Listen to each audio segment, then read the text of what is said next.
Welcome back. Well, the NRA has filed a lawsuit challenging a new Florida law aimed at combating gun violence, claiming parts of it are unconstitutional. Governor Rick Scott signed the $400 million measure on Friday, just weeks after a teenage gunman killed 17 people at a Florida high school. The measure raises the age to buy a firearm from 18 to 21. The NRA opposes the law, saying 18-year-olds are considered adults. Well, a student from that high school told Anderson Cooper the bill does not go far enough. Governor Scott is trying to look like he's taking a step in the opposite of the direction of the NRA, but we know that's not really going to happen. And while seeing these two parties move in the right direction together is a positive thing, it's a baby step. I mean, if you really look at the bill, we need to ban assault rifles. It's nice to see that it happened, and it's nice to see that there were some people thinking more for the safety of the children than for their wallets. But I do think that Rick Scott is using this as an easy way out of the situation. And while we appreciate his praise, this is not what we're looking for. All of this comes as authorities release the 911 tapes from the day of the school shooting. The recordings reveal the confusion at the scene and the police response. Our Alexander Marquardt reports. We have possible, could be firecrackers. I think we got shots fired. It's a chaotic, heartbreaking, and clearer picture now emerging from recordings and a new timeline just released by the Broward County Sheriff's Office. Make sure we get some units over here. I need to shut down Stoneman Douglas. That's the voice of the armed school resource officer Scott Peterson, who was on campus the whole time. Not only did he not go into the school to pursue the shooter, but we now hear him telling responding units to keep their distance. Alex, do not approach the 12 or 1300 buildings. Stay at least 500 feet away at this point. Stay away from 12 and 1300 building. The new timeline reveals that from the moment the shooting started, just before 2:22 p.m. on Valentine's Day, it was 11 long minutes before police finally went into the school, a full 5 minutes after the shooting stopped. During those first terrifying moments, 911 calls poured in. I think I hear gunshots. From inside the school, from people nearby, and from frightened parents.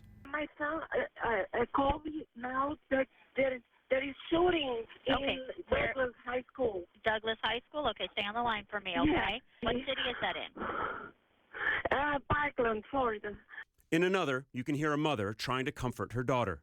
It's okay. It's okay. Oh my God, there's I love you. I love you. It's going to be fine. Can you hide somewhere? Can you play dead? As the terror unfolded, Officer Peterson stayed outside the building. His lawyer later claiming Peterson believed that those gunshots were originating from outside.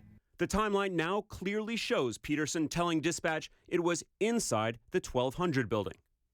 But what I saw was a deputy arrive at the west side of Building 12,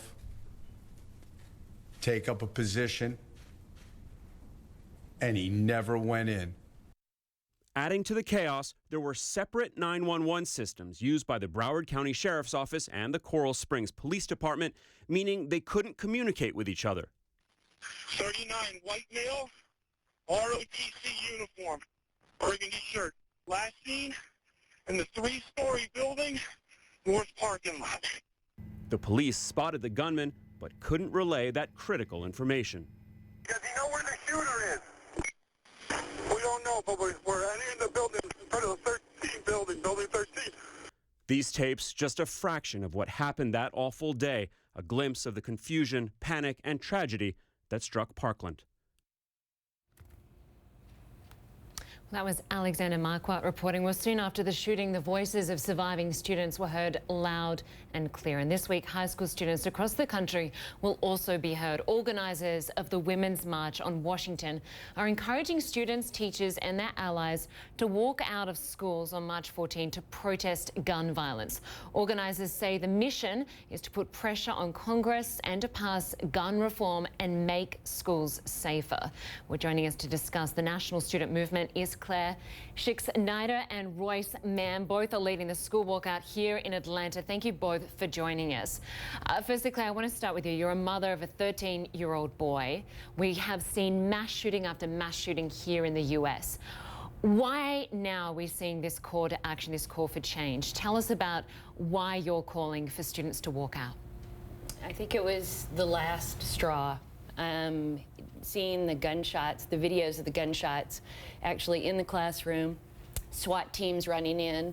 I was enraged and bereft at the same time and just felt like I needed to do something. I wasn't powerless, and that I needed to get everybody I knew together in a show of force, in one voice, to try to stop our kids from being killed in the classroom and in churches and in theaters and at movie concerts. It's got to stop. And we can do something about it if we stand up together. And for the first time, we're seeing momentum. Students like you, Royce, 16 years old, right? Yes. We're seeing students of your age actually change the way big business acts. Why are you passionate about this issue? I'm passionate about this issue because I'm only 16 years old and have grown up seeing these mass shootings on the news to the point that it has, to an extent, become normal, and that should not be the case. And I think that there are some very clear solutions. While this problem can't be totally fixed, gun violence can be greatly reduced through legislation, and young people are standing up now. We're claiming our voices. We're saying that you need to listen to us. We're telling our elected officials that they need to be accountable to us and not the NRA and other gun lobbies.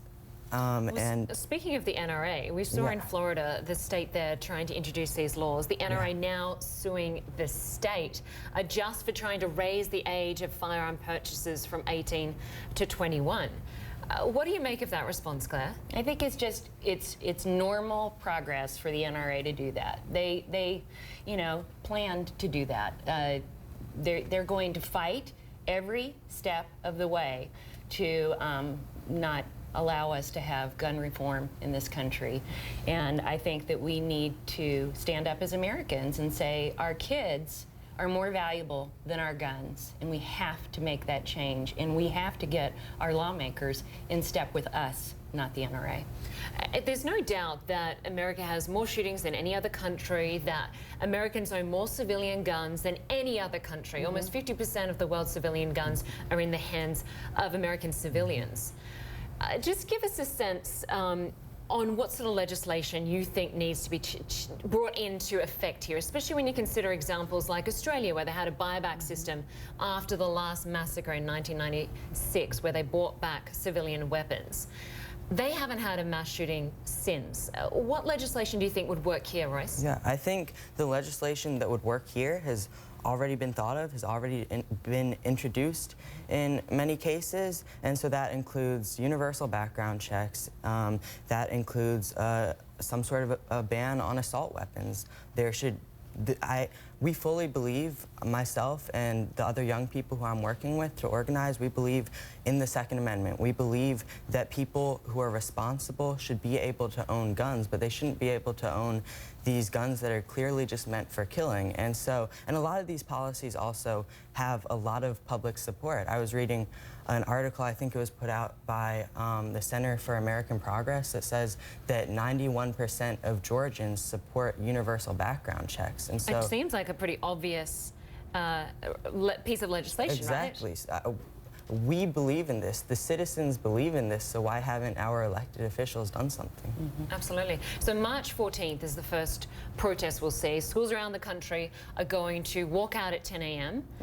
and stop whatever they're doing for 17 minutes, 1 minute for every person that was killed in Florida at the school there. What do you hope this will achieve? There will be this march, there'll be another march on March 24th. How widespread do you think this is going to be, and what do you say to lawmakers who are telling some schools, hey, don't walk out, don't become political? I think that we have to walk out. We have 2,500 schools right now participating across the country, and that's high schools, middle schools, and then we even have elementary schools and preschools who are participating, marking that 17 minutes in the way that they choose to do it. But I think our kids are on the front lines. Our kids are having to do lockdown drills, and their lives and their teachers' lives are actually on the line. They have a possibility of being killed in school. We need to stand up for 17 minutes across the nation and show everybody that we're united. And you've been meeting with lawmakers, right, to make this happen? Yes. So I'm working to plan the march on March 24th. There will be marches around the country, and we're working to plan one here in Atlanta. And we have been meeting with lawmakers. We've been meeting with city officials, state officials, because they are the ones that we are calling on to do something, and it is their duty to protect us and allow us to stand up and speak up. And in some cases that hasn't been the case. There are lawmakers in Georgia who are trying to suppress our voices as young people, but we're not going to let that happen. We're here. We are ready to do something about this. We're ready to make them do something about this, and we will not be silenced. They have rights. Yeah, absolutely. I understand you're going to have some students from Florida, from Stoneman Jackson High School, to come to support your efforts here in Atlanta for that march. Yeah, we will have, at this point, I think we are planning to have some students from Marjorie Stoneman Douglas High School. I know that there's at least one student who is helping us organize the march, who is a graduate of Marjorie Stoneman Douglas High School. There are also many other youth who are helping organize who lost friends in the shooting. It's important to understand that when 17 lives are lost, that has an impact around the country, around the world. The lives that the people who were killed in the shooting at Marjorie Stoneman Douglas, the lives that they affected, it's a huge loss to this country, and we can't let that keep on happening. And we'll honor them most by acting. Exactly. Absolutely. Getting kids registered to vote, and also showing our numbers and demanding our lawmakers make a change. Clare Schexnyder from Stop School Shootings Now. Royce Mann, 16-year-old student, trying to make a difference. Thank you both very much for joining us, and all the very best with the protests coming up. Thanks. Thank you. Thank you. Well, thanks so much for joining us for this special edition of CNN Newsroom. I'm Lynda Kinkade. African Voices is just ahead. First, I'll be back with the headlines.